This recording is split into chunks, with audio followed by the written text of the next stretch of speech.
வணக்கம். இந்திய பங்கு சந்தையோட ஜூன் 9, 2025 தேதியிட்ட முக்கியமான நகர்வுகளை பத்தி இன்னைக்கு கொஞ்சம் ஆழமா பார்க்கலாம்.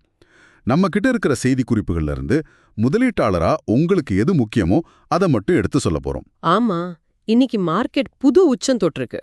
ரிசர்வ் பேங்க் அறிவிப்பு, சில துறைகளோட செயல்பாடு, அப்புறம் சில குறிப்பிட்ட ஸ்டாக்ஸ் பத்தி நீங்க தெரிஞ்சுக்க வேண்டிய விஷயங்கள் நிறைய இருக்கு. வாங்க பார்க்கலாம். முதல்ல ஓவரால் மார்க்கெட் எப்படி இருந்துச்சு? நிஃப்டி 50 வந்துட்டு ஒரு 1% மேல ஏறி 25,000 பாயிண்ட்ஸ்க்கு மேல போயிருக்கு. சென்செக்ஸும் கிட்டத்தட்ட அதே மாதிரி 1% உயர்ந்து 82,180க்கு மேல. ரெண்டுமே லைஃப் டைம் ஹை. இதுக்கு முக்கிய காரணம் ரிசர்வ் பேங்க் ரெப்போ ரேட்டு, அதாவது வங்கிகளுக்கு ஆர்பிஐ கொடுக்கிற கடன் வட்டியை 50 பேசிக் பாயிண்ட்ஸ் குறைச்சதும், அப்புறம் சிஆர்ஆர், அதாவது கேஷ் ரிசர்வ் ரேஷியோவை 100 பாயிண்ட்ஸ் குறைச்சதும் தானே.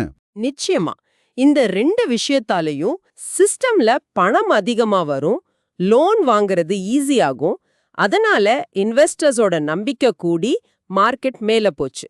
எஃப்ஐஐஸ், டிஐஐஸ் ரெண்டு பேருமே நல்லா வாங்கியிருக்காங்க. அப்போ இது முதலீட்டாளர்களுக்கு எந்த சொல்லுது? ஷார்ட் டேர்ம், மீடியம் டேர்ம்ல மார்க்கெட் பாசிட்டிவா இருக்குன்னு எதிர்பார்க்கலாமா? ஆமா, எதிர்பார்க்கலாம். குறிப்பா இந்த வட்டி குறைப்பால பெனிஃபிட் ஆகுற செக்டார்ஸ், அதாவது ரேட் சென்சிட்டிவ் செக்டார்ஸ் மேல ஒரு கண் வைக்கணும். அப்படி பார்த்தா எந்த துறை இன்னைக்கு நல்லா பெர்ஃபார்ம் பண்ணுச்சு? பேங்க்ஸ் தானே.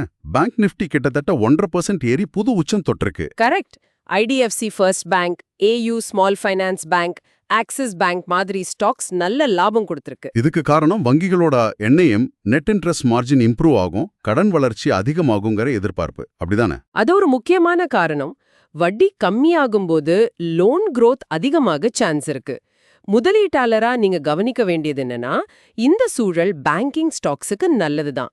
ஆனா ஒவ்வொரு பேங்கோட பெர்ஃபார்மன்ஸும் அவங்க லோன் குவாலிட்டி, நிம்ம பொறுத்து மாறும். சரி. அதனால இந்த செக்டார்ல இன்வெஸ்ட் பண்ணிருந்தா அடுத்தடுத்த வர்ற குவார்ட்டர்லி ரிசல்ட்ஸ் ரொம்ப முக்கியம். ஓகே. அடுத்ததா சில குறிப்பிட்ட பங்குகள். அஃப்கான்ஸ் இன்ஃப்ராஸ்ட்ரக்சர் இன்னைக்கு 6% ஏறி இருக்கு. ரிலையன்ஸ் இண்டஸ்ட்ரீஸ் கிட்ட இருந்து ஒரு 700 கோடி ரூபாய்க்கு ஆர்டர் கிடைச்சிருக்குன்னு செய்தி.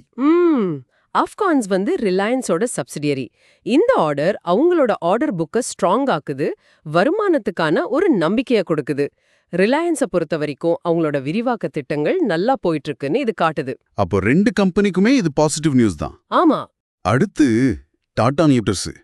அனலிஸ்ட்ஸ்லாம் ரொம்ப பாசிட்டிவா இருக்காங்க. 2025 கடைசிக்குள்ள ஸ்டாக் பிரைஸ் 700 கூட போகலான்னு சொல்றாங்களே. எலக்ட்ரிக் வெஹிக்கிள்ஸ்ல அவங்க ஸ்ட்ராங்கா இருக்கிறதுனாலயா? ஆமா, அது ஒரு முக்கிய காரணம். இவி மார்க்கெட்ல டாடா மோட்டார்ஸ் நல்லா பண்ணிட்டு இருக்காங்க. பேசஞ்சர் வெஹிக்கிள்ஸ்லயும் அவங்க மார்க்கெட் ஷேர் அதிகமாயிட்டே இருக்கு. ஆனா நீங்க கவனிக்க வேண்டியது, இவி ஸ்பேஸ்ல போட்டி அதிகமாயிட்டே வருது. ஆமா, அதுவும் இருக்கு. அதனால கம்பெனியோட புது லான்ச்சஸ், சேல்ஸ் நம்பர்ஸ் எல்லாம் தொடர்ந்து பார்க்கணும். சரி, கடைசியா இன்ஃபோசிஸ். அவங்க குஜராத் கிஃப்ட் சிட்டில புது டெவலப்மெண்ட் சென்டர் திறந்திருக்காங்க. இது இன்ஃபோசிஸோட லாங் டேர்ம் growthக்கு ஒரு நல்ல சைன். இந்த மாதிரி முக்கிய டெக்னாலஜி ஹப்ஸ்ல அவங்க இருக்கிறது அவங்களோட சர்வீஸ் டெலிவரியும் இம்ப்ரூவ் பண்ணும், அங்க இருக்கிற டேலண்ட்டையும் அட்ராக்ட் பண்ணும். ஓகே, அப்போ இது ஒரு நீண்ட கால முதலீட்டுக்கான நல்ல அறிகுறி. ஆமா, லாங் டேர்ம் இன்வெஸ்டர்ஸ் இதை நோட் பண்ணலாம். கம்பெனியோட ஆபரேஷனல் எஃபிஷியன்சியை இது அதிகப்படுத்தும். ஆக இன்னைக்கு நம்ம பார்த்ததை சுருக்கமா சொன்னா, ஆர்பிஐயோட பாசிட்டிவ் முடிவுகளால மார்க்கெட் நல்ல ஏற்றத்துல இருக்கு.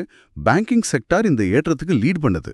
அஃப்கான்ஸ், டாடா மோட்டார்ஸ், இன்ஃபோசிஸ் மாதிரி கம்பெனிகளோட செய்திகளும் முக்கியமா கவனிக்க வேண்டியது. இங்க நீங்க முக்கியமா பார்க்க வேண்டிய ஒரு கனெக்ஷன் இருக்கு. எப்படி ஒரு மேக்ரோ லெவல் பாலிசி டிசிஷன், அதாவது ஆர்பிஐ முடிவு குறிப்பிட்ட செக்டார்ஸையும் அதுல இருக்கிற கம்பெனிகளையும் நேரடியா பாதிக்குதுன்னு பாருங்க. இந்த புரிதல் உங்க இன்வெஸ்ட்மெண்ட் முடிவுகளுக்கு ரொம்ப உதவும். நிச்சயமா இன்றைய இந்த அலசல் உங்களுக்கு பயனுள்ளதா இருந்திருக்கும்னு நம்புறோம். நீங்க சந்தை நகர்வுகளை பார்க்கும்போது இந்த உள்நாட்டு காரணிகளோட குளோபல் நிகழ்வுகளையும் கொஞ்சம் யோசிச்சு பாருங்க. அதுவும் இங்க பார்வைக்கு இன்னும் கொஞ்சம் ஆழம் சேர்க்கும். இந்திய பங்கு சந்தை அப்டேட்டுகளுக்காக சப்ஸ்கிரைப் பண்ணி பெல் ஐகானையும் கிளிக் பண்ணுங்க.